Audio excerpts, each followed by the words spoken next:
নমস্কার বন্ধুরা, আজকে আমি তোমাদের সাথে শেয়ার করব দারুণ স্বাদের একটি পিঠার রেসিপি।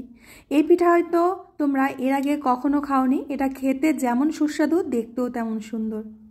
আশা করছি আজকের পিঠার রেসিপিটা তোমাদের অনেক ভালো লাগবে। একটা পিঠা তোমাদের ভেঙে দেখাচ্ছি যে কতটা সফট হয়েছে পিঠাটা। এটা কিন্তু পাটিসাপটা পিঠা নয়, পাটিসাপটা পিঠার মতোই, কিন্তু তার থেকে একটু আলাদা। তো চলো বন্ধুরা, দেরি না করে দেখে নিই আমি এই পিঠাটা কি করে তৈরি করেছি। সবার প্রথমে একটা মিক্সিং বোলের মধ্যে নিয়ে নেব ময়দা।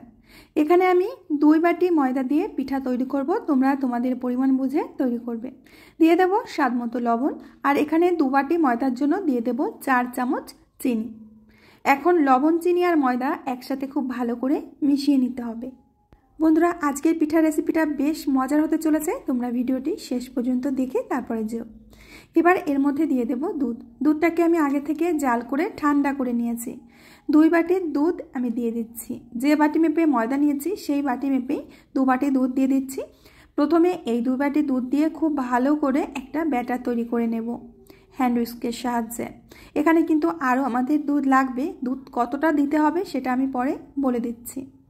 খুব ভালো করে এইভাবে ফেটিয়ে ফেটিয়ে আমি একটা ব্যাটার তৈরি করে নিয়েছি। দেখতেই পাচ্ছ বেশ ঘন একটা ব্যাটার তৈরি হয়ে গেছে, ঠিক কেকের মতো। এখন এখানে আমি আরও 1 বাটি দুধ দিয়ে দেব। টোটাল আমি এখানে 2 বাটি ময়দার জন্য 3 বাটি জাল করা দুধ দিয়ে দিলাম। দুধটাকে খুব ভালো করে ব্যাটারের সাথে মিশিয়ে নিতে হবে। দেখতেই পাচ্ছ ব্যাটারটা অনেকটাই পাতলা হয়ে গেছে। এখন এর মধ্যে দিয়ে দেব ডিম। আমি এখানে 2 বাটি ময়দার জন্য 2টো ডিম দিয়ে দিচ্ছি। পরিমাণগুলো আমি ঠিক তোমাদের বলে দিচ্ছি, তোমরা দেখে দেখে ঠিক পরিমাণ বুঝেই জিনিসগুলো দিয়ে নেবে। 2টো ডিম আমি ফাটিয়ে এখানে দিয়ে দিচ্ছি। এখন ডিমটাকেও খুব ভালো করে ব্যাটারের সাথে মিশিয়ে নিতে হবে। বন্ধুরা, আশা করছি আজকের পিঠার রেসিপিটাও তোমাদের কাছে অনেক ভালো লাগবে। ভালো লাগলে বন্ধুদের সাথে শেয়ার করবে, ছোট্ট করে একটা কমেন্ট করবে, লাইক করবে। আর চ্যানেলটিকে যদি এখনও সাবস্ক্রাইব না করে থাকো, প্লিজ সাবস্ক্রাইব করে পাশে থাকা বেল বাটনের অল অপশনে ক্লিক করবে, যাতে আমার প্রত্যেকটি ভিডিও আপলোড হওয়া মাত্র সবার প্রথমে তোমার সামনেই পৌঁছে যায়। ব্যাটারটা আমার রেডি হয়ে গেছে। দেখতেই পাচ্ছ একদম পাতলা একটা ব্যাটার রেডি করে নিয়েছি। এখন এটা একটা সাইডে রেস্টে রেখে দেবো। গ্যাস ওভেনে একটা ফ্রাই প্যান বসিয়ে তার মধ্যে দিয়ে দিচ্ছি নারকেল কোড়া। আমি গোটা একটা নারকেল আগে থেকে কুড়িয়ে নিয়েছি। এখন এর মধ্যে দিয়ে দিচ্ছি 4 থেকে 5 চামচ চিনি। এবার চিনির সাথে নারকেলটাকে একটু নেড়ে চেড়ে চিনিটাকে প্রথমে গলিয়ে নিতে হবে। এখানে পুরটা আমরা একটু আলাদাভাবে তৈরি করব, তোমরা ভিডিওটা দেখতে থাকো। এখন এর মধ্যে আমি দিয়ে দিচ্ছি কাজু আর কিশমিশ। কাজুগুলো একটু ভেঙে ভেঙে নিয়েছি। এবার দিয়ে দিচ্ছি গুঁড়ো দুধ 2 বাটি। 2 বাটি মানে এখানে আমি 100 গ্রাম গুঁড়ো দুধ নিয়েছি। এতে করে আমাদের পুরের টেস্টটা কিন্তু অসাধারণ হবে। এবার খুব ভালো করে দুধের সাথে এই নারকেল কোড়াটাকে মিশিয়ে জাল করে নিতে হবে। যতক্ষণ না এটা ছানার মতো হয়ে যাচ্ছে ততক্ষণ কিন্তু এটাকে জাল করতে থাকতে হবে। দেখতেই পাচ্ছ এটা অনেকটাই শুকিয়ে এসেছে, অনেকটাই মিশে গেছে। আর ঠিক যেমনটা ছানা তৈরি হয় ছানার মতোই দেখতে হয়েছে। তার মানে আমাদের পুরটা একেবারে রেডি হয়ে গেছে। তো এটা আমরা ঠান্ডা হতে রেখে দেব। এদিকে আমাদের ব্যাটারটাও রেডি হয়ে গেছে। তোমাদের দেখিয়ে দিচ্ছি ব্যাটারের ঘনত্বটা, নিশ্চয়ই তোমরা বুঝতে পারছো। এই দেখো, এরকম একটা পাতলা ব্যাটার হতে হবে। তো ব্যাটার আমাদের একদম রেডি। এবার সেই ফ্রাই প্যানটা ধুয়ে আমি পরিষ্কার করে নিয়েছি। এবার একটু তেল ব্রাশ করে দিচ্ছি। ফ্রাই প্যানটাকে খুব ভালো করে প্রথমে গরম করে নিতে হবে, আর এইভাবে হালকা করে তেল ব্রাশ করে দিতে হবে।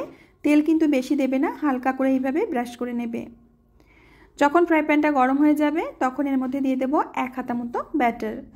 ব্যাটারটা দিয়ে আমি এই ফ্রাই প্যানটাকে এইভাবে ঘুরিয়ে ঘুরিয়ে গোল করে নেব। এই সময় কিন্তু গ্যাসের আঁচটাকে মিডিয়ামে রাখতে হবে। পুরো ঘুরিয়ে নেওয়ার পর এখন গ্যাসের আঁচটা একদম লো টু মিডিয়াম করে দিতে হবে। তারপরে এর ওপরটা শুকিয়ে যাওয়ার অপেক্ষা করতে হবে। দেখতেই পাচ্ছ যে ওপরটা একদমই শুকিয়ে গেছে। এবার আমি এটাকে উল্টে দেব। দেখবে যে খুব সহজে এটা নিচে থেকে উঠে আসবে, নিচে লেগে যাবে না। চিনির পরিমাণটা যদি বেশি দিয়ে দাও, মিষ্টির পরিমাণটা বেশি দিয়ে দিলে তখন একটু সমস্যা হয় উঠাতে। তো এইভাবে আমি উল্টে পাল্টে রুটিটাকে প্রথমে ভেজে নেব। দেখতে পাচ্ছ পেছনের কালারটা কত সুন্দর এসেছে। তো ওলট পালট করে আমি রুটিটাকে ভেজে নিচ্ছি। রেসিপিটা কিন্তু একদম সহজ আর খেতে দুর্দান্ত টেস্ট হয়।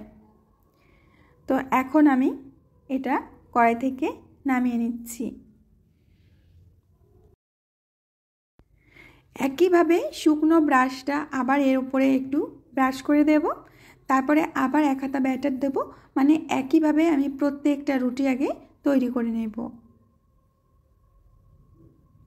আর যখন ব্যাটারটা দেওয়া হবে তখন কিন্তু গ্যাসের আঁচটাকে হাই করে রাখবে।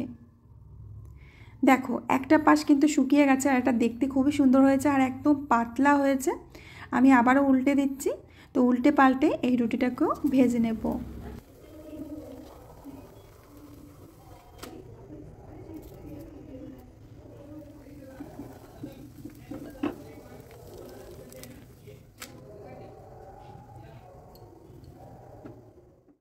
তো বন্ধুরা একে একে প্রত্যেকটি রুটি আমি এইভাবে তৈরি করে নিচ্ছি। আর প্রত্যেকটি রুটি দেখতেই পাচ্ছ কতটা পাতলা হয়েছে আর নরম তুলতুলে হয়েছে, দেখতেও কিন্তু খুব সুন্দর লাগছে। দেখো একই সাথে আমি 10 থেকে 12টা রুটি আগে বানিয়ে নিয়েছি। তোমরা চাইলে এগুলো এইভাবেই খেতে পারো। তো আমি এখান থেকে একটা রুটি নিয়ে নিচ্ছি।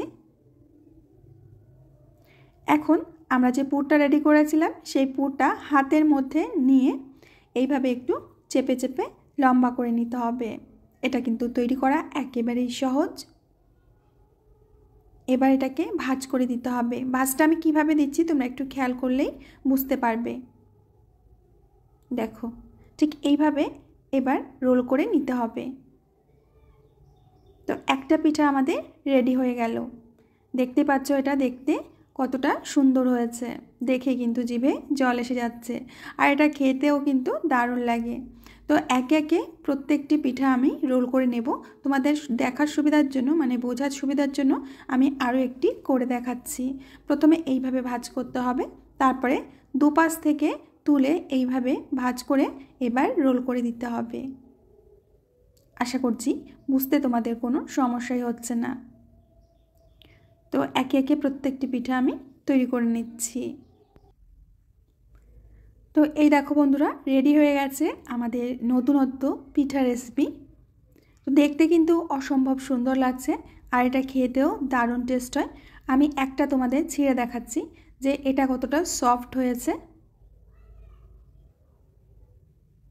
দেখতেই পাচ্ছ যে এটা কতটা নরম তুলতুলে হয়েছে। তো বন্ধুরা আশা করছি আজকের পিঠার রেসিপিটাও তোমাদের অনেক ভালো লেগেছে। ভালো লাগলে লাইক কমেন্ট শেয়ার করবে। আমি আজ এখানেই বিদায় নেব, আবার আসবো নতুন রেসিপি নিয়ে। সবাই সুস্থ থেকো, ভালো থেকো আর সকলকে সুস্থ রেখো।